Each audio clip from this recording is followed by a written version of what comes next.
Hello বন্ধুরা, আজ বানাচ্ছি ডিমের মালাইকারি, যেটা বানাতে খুব কম সময় লাগে আর খেতে হয় খুব সুস্বাদু। এখানে ডিমগুলো আমি আগেই সেদ্ধ করে নিয়েছি, তারপর একটা ছুরির সাহায্যে ডিমের গায়ে একটু কাট লাগিয়ে নিলাম যাতে মশলাগুলো ভেতরে ঢুকে যায়। এবার কিছুটা নারকেল মিক্সিতে পেস্ট করে দুধটা বের করে নিয়েছি। এই ছেঁকনির সাহায্যে ছেঁকে দুধটা বের করে নিয়েছি, আর ওই চোবড়াগুলো একটা বাটিতে রেখে দিলাম। এইগুলোও কাজে লেগে যাবে, এইগুলো বড়া করতে কাজে লেগে যাবে, তাই এটা সাইডে রেখে দিলাম।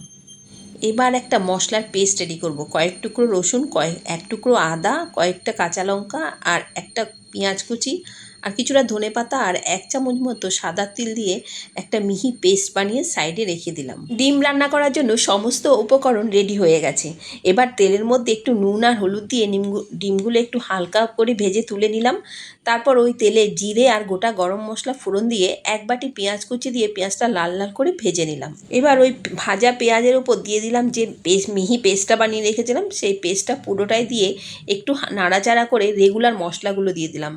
1 চামচ ধনের গুঁড়ো আর 1 চামচ লঙ্কার গুঁড়ো দিয়ে দিলাম পরিমাণ মতো নুন, দিয়ে ভালো করে কষিয়ে নিয়ে অল্প অল্প জল দিয়ে মশলাটা ভালো করে কষিয়ে নিলাম।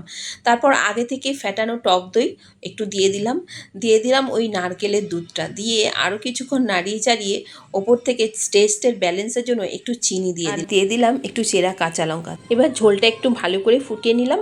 তারপর ওই ভাজা ডিমগুলো দিয়ে ওপর থেকে একটু গরম মশলা ছড়িয়ে দিয়ে নামিয়ে নিলাম। ব্যাস রেডি হয়ে গেছে ডিমের মালাইকারি। দেখলেই তো এটা বানানো কতটা সহজ।